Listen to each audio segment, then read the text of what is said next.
Hey everyone, so different format for the YouTube video today. I thought, why not play around with kind of all the options we have here. So I thought we could do some technical work.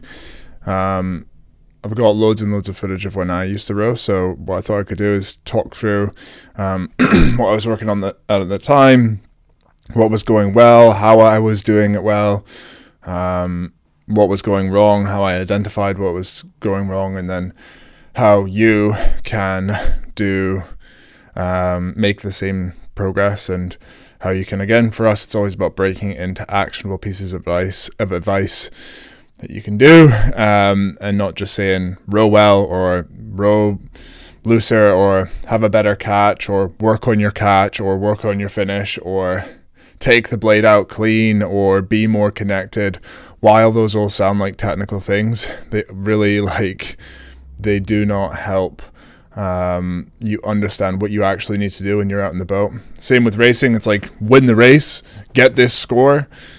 It's not useful. Thinking about that is an outcome. It's not a process. So for us, it's always about breaking. When we're coaching, it's always about how can we break down a technical change to a hand movement, a cue.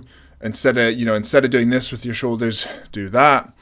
Whatever it is, like being very, very specific on what the change needs to be. So I've actually never used this screen. When we do our tech reviews, we do a bit of a different screen recording software, but we'll give this a go. And if it's a shit show, just bear with me, okay? Cool. There we go. Cool. So this was me in December when I was training in Caversham in the GB team. The reason I use this footage all the time is just because I have so much of it. But yeah, you can't even see the blade there. Sorry, where will I put my head? Yeah, and there's loads and loads and loads and loads of this stuff. So what were we doing? This is before December trials. We were doing 3x2K probably because it was probably a Saturday. We always did 3x2K on Saturdays. But anyways, let's break it down into kind of what I think I was doing well. So this is kind of one of the low rate pieces that... Why is this not playing?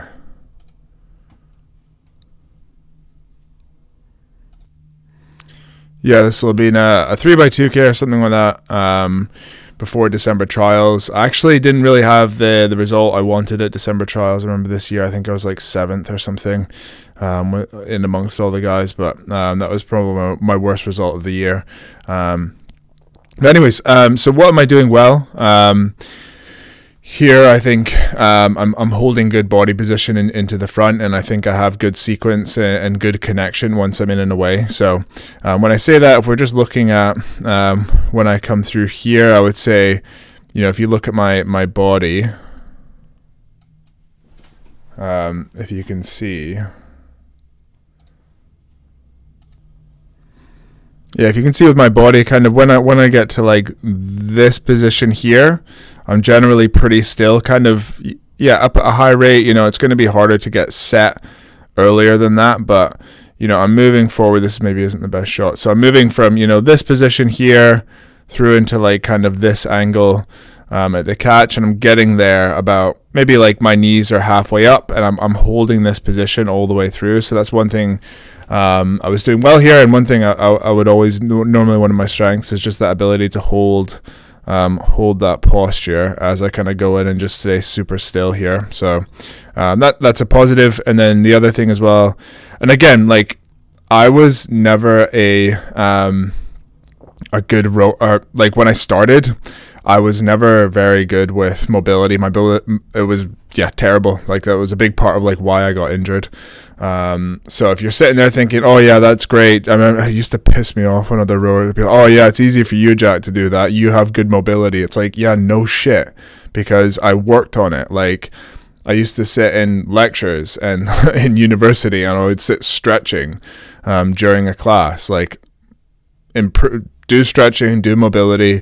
You'll improve your mobility. It annoys me when people think that you just get something because it's natural, like, and when in reality you've actually worked really hard to do it. Anyways, So improve your mobility if you want to work on this. But what I was good at was this nice position here, and then rocking over lots from the hips and making sure that, I'm not getting that through my back curving, but it's actually from my pelvis tilting forward. So that was one thing I was doing well here, and generally I'd be pretty good at.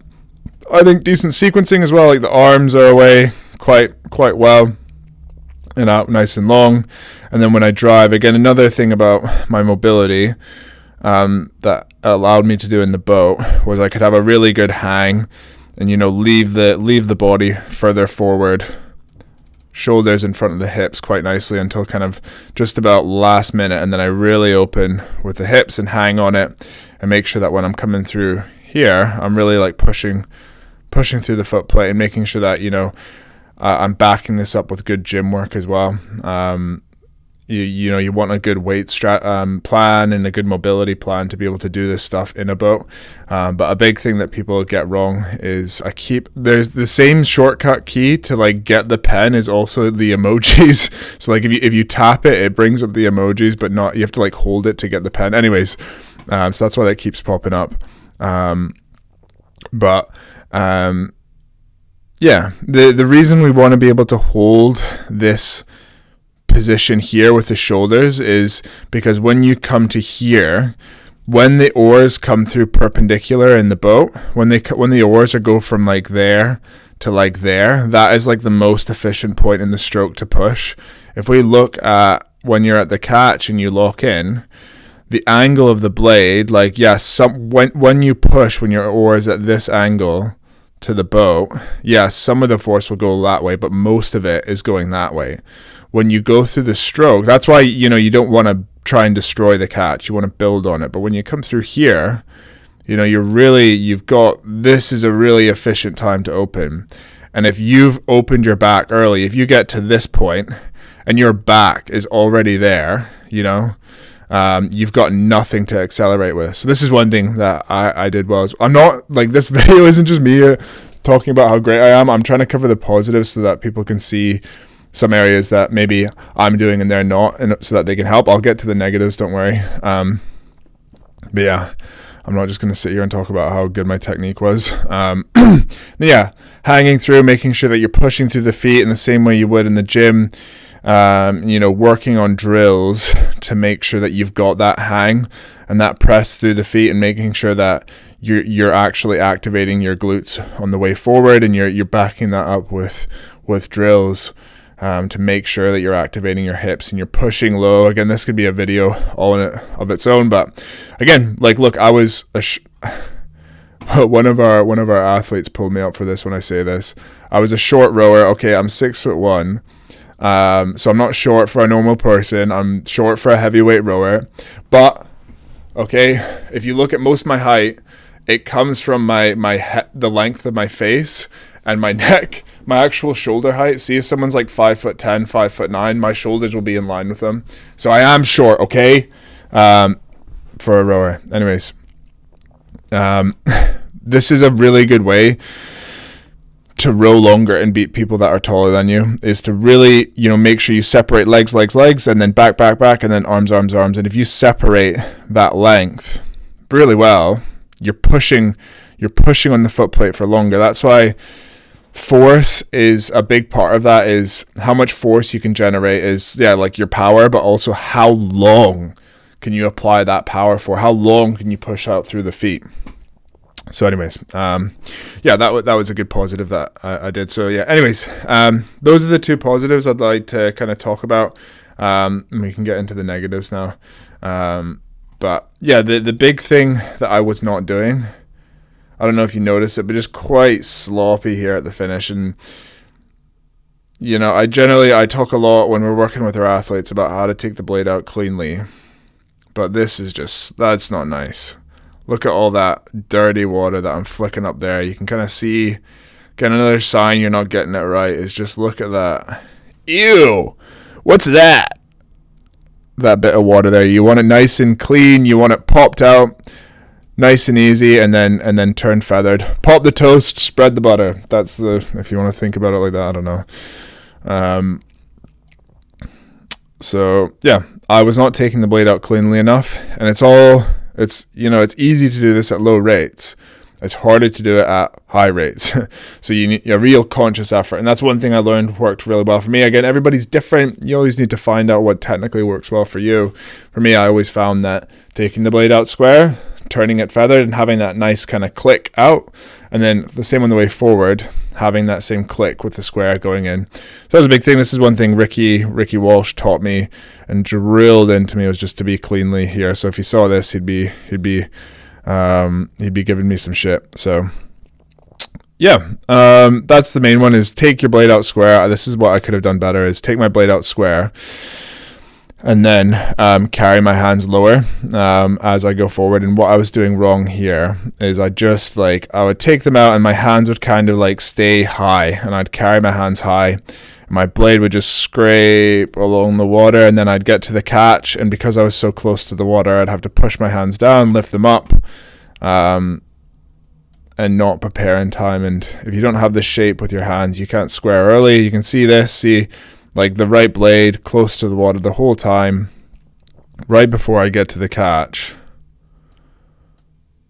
I'm high, and then I'm like, shit, right, I have to go down with the hands to make the space to get, if I want to square this blade, I have to go down, and then the blade goes up, and then it goes in. And what you want, my current blade path is like scrape, scrape, scrape, scrape, scrape, scrape, scrape, scrape, scrape, and then up to make space to square, and then square, and then in, and that's just so much slower. What you want is space with the hands, or imagine that this line right now is the path of the blade. So it'd be a bit more like this, like space, space, space, space, space, square. Oh, I already have the space, bang, straight in, rather than it's just like straight down. So it's a much more efficient way to prepare with the blade. Yeah, you want to make sure that you're squaring.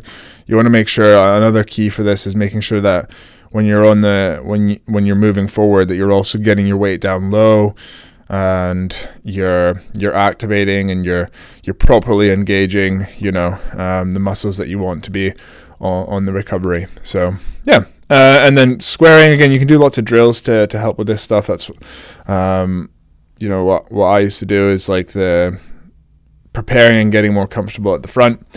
And yeah, essentially that's basically it. The two things I was doing wrong, I would say, is I was not taking the blade out square and cleanly, and I was carrying it too low, and then as a result I just didn't have as direct a catch. And again, I'll maybe do another video on the catch in more detail, but I'm just missing a bit of the catch here. I'm hanging around to here. It's kind of like as soon as you're at the catch, you want your blades gone, and I'm just hanging around a little bit too much. And then especially that left blade, you can kind of see I just miss it, and the blade just kind of goes in like that rather than going in like that. So yeah, the catch is quite a tricky subject. I'll maybe break it down a bit more, and it's quite individualized as well. Like you need to like break it down in a way that people can understand it. But yeah, I'm just not connected here. What we want is for me to be nice and reached out here and fully connected so that I can push on the stern. What goes wrong, what I so often see people doing wrong, is they're not connected here, and then they kick on the stern that way, and because they're not locked in and pushing the boat that way, when you're not connected in the air and you kick, the stern just goes like that, and obviously you want the boat to go that way. So we can see here, I would say not connected, not connected, not connected. Okay, there I may be connected. So again, the reason why I'm not getting this connection is because I'm not taking the blade out square and I'm not carrying it low. And yeah, just generally, I think this is my third piece. Okay, so give me a bit of a break here, but just generally looks a bit more labored and not as smooth, not as clean as it usually, as I feel like it usually does when I'm going well. But yeah, and then just I think this was like another prep session that we were doing. I don't know. Yeah, t-shirt and one piece in December in the UK, not great. For the good old climate change. But anyways, we're not going to get into that political discussion about. Yeah, anyways, I'll avoid that entirely because I know some people are going to start arguing in the comments about it. But anyways, so look, still I think maybe a bit tidier with the blades. You can still see that left one's getting caught in. And squaring late, like this is the thing is, when we're working with athletes as well, it's like get prepared early so that you can just think about it like you're packing your bags for a holiday. You don't want to pack your bags like a week in advance, because that would be a pain in the ass. If you went to go and find your shoes that you like to use in the gym, but you'd already packed them, that would be a pain. So think about like squaring your blade in the same way. Like you don't need to square your blade as soon as you take the blades out of the finish, because you're going to clip the water right away. Like there's no need. But at the same time, you still want to be prepared early enough so you can have that moment where you can relax. So think about it like, again, you're packing your bags for a holiday. You want to pack your bags. Like you kind of want to know where your passport is the week before. You want to know where your stuff is maybe a few days out. And then I'd say the day before, you want to start thinking about packing your bags. So you know where everything is. You can have that. If you need something, you can still get it, but you've got everything in order, and then you can kind of relax in the last 24 hours. You don't want to be rushing your way to the airport. The taxi's outside. You still don't know where your swim shorts are. And in the same way with the catch, you don't want to be what I'm doing here, which is why I don't think I went as well, where you're like, oh, okay, I'll pack my bags and go in. And I just didn't like this. This prep going in. But look again, regardless of what level your skill is at, like this stuff still applies. But yeah, basically I just was not going in prepared enough. Take the blade out, square. I did it a bit better here, I think, but not enough. And then carry your hands low as you go forward. That was the two things I could have done better here. And then if I had my hands lower, it would have allowed me to square earlier. And just look at that, like you can see I'm missing a bit here. If you look, you want to be locked here and compressed here, and I was like, there is when I was locked. So missing inches. And again, you're looking for 1 inch every stroke, because over a course of a race of say a 2K, for example, or whatever, like a 1K, that's 150 strokes or something, and you have 1 inch every stroke, that's 15 inches. That's a foot and a quarter. That's a winning margin over a race. So these very small things, they just accumulate and make a big difference. So yeah, again, I don't know if people like this stuff, I'll do another one maybe, but I think one thing I got better at as well is being a bit more aggressive with the opening of my back. And again, just tying this in with some of the gym work I was doing, and yeah, just a bit stronger here through the finish. You can see it's just a bit too soft. I kind of start to break my arms a bit too early, and it's a bit tuggy, and it's not quite so pressed out through the feet. But yeah, let me know what you guys think about this style of video. I don't know, I can maybe ask some of our athletes if they're okay with me sharing. I think I have done some of them when we went on camp, that you can go and check out, and I want to share some more of those. So let me know if this stuff is helpful. And and like again, we've got space for coaching as well right now. So again, if the free content's helpful, if it's been helping you, then there's a good chance that our private paid coaching can help as well.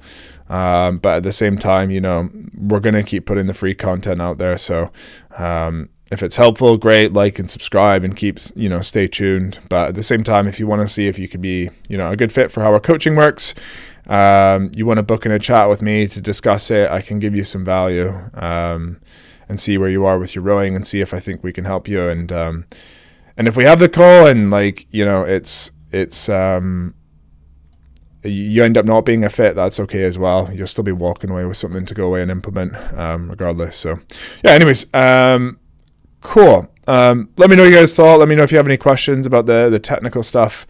And I can maybe do, these are pretty easy for me to do actually. So yeah, okay, right.